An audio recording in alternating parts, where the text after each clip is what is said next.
যেতিয়া মানে বিছনাত যেতিয়া হস্পিটেলৰ বিছনাত যেতিয়া ছটফটাই আছিলে তেতিয়া কেনেকুৱা হৈছিলে আচলতে সেই সময়টোতে এজন পুৰুষ হৈ পেলাইও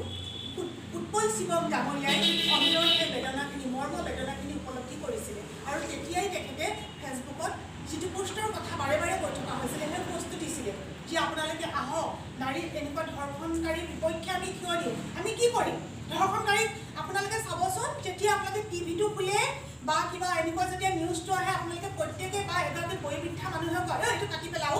এইটো মাৰি পেলাব লাগে এইটো মুখৰ আগত কোৱালে আমি মাৰি পেলালোহেঁতেন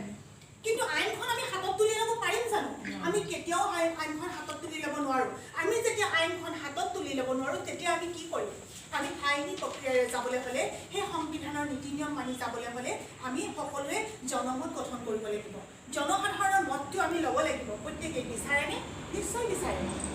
ধৰ্ষণকাৰী কোনো জাতি নাই ধৰ্ম নাই ধৰ্ষণকাৰী কোনো বয়স নাই আমি কেতিয়াও বয়সৰ লেখেৰে ধৰ্ষণকাৰীক আমি কেতিয়াও চাব নোৱাৰোঁ কাৰণ যিয়ে ধৰ্ষণ কৰিব পাৰে কেতিয়াও মানে আমি সৰু এটা নাবালক বা কিবা বুলি আমি ভাবিব নোৱাৰোঁ কেতিয়াও গতিকে সেইকাৰণে ডাঙৰীয়াই দিয়া পোষ্টটোত সকলোবিলাক যেতিয়া হৈছিলে শিলত ভাঙি যেতিয়া আমি ওলাই আহিছিলে হৈছিলে আৰু সেইটোৱে আমাৰ নিয়মেৰে আগুৱাই যাবৰ কাৰণে এই কথাটো কোৱা হৈছিলে যে অৰাজনৈতিক ধৰ্ম নিৰপেক্ষ আৰু সম্পূৰ্ণ সাংবিধানিক তেতিয়া আমি কি কৰিম প্ৰকৃতাৰ্থত আমি কেনেকৈ আগুৱাই যাম আমি এখন স্মাৰক পত্ৰ প্ৰদান কৰিম কালে প্ৰদান কৰিম ৰাষ্ট্ৰপতি মহোদয় ভাৰতৰ ৰাষ্ট্ৰপতি প্ৰদান কৰিম তাৰপিছত আমি কালৈ দিম কাৰণ তেওঁ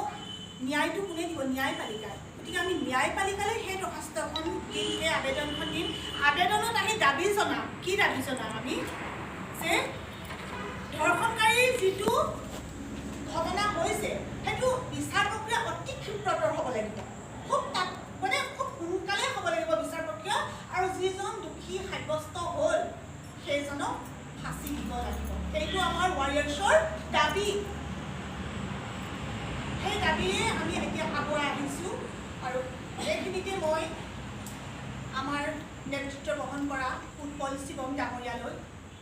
আমাৰ ৱাৰিয়াৰ্ছৰ তৰফৰ পৰা কৃতজ্ঞতা জ্ঞাপন কৰিছোঁ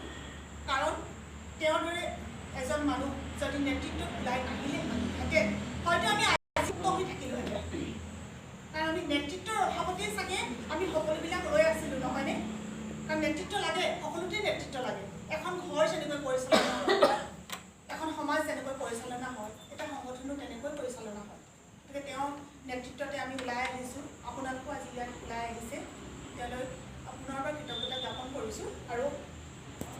আমি আশাবাদী এদিন আমি নিশ্চয়কৈ সফল হ'ম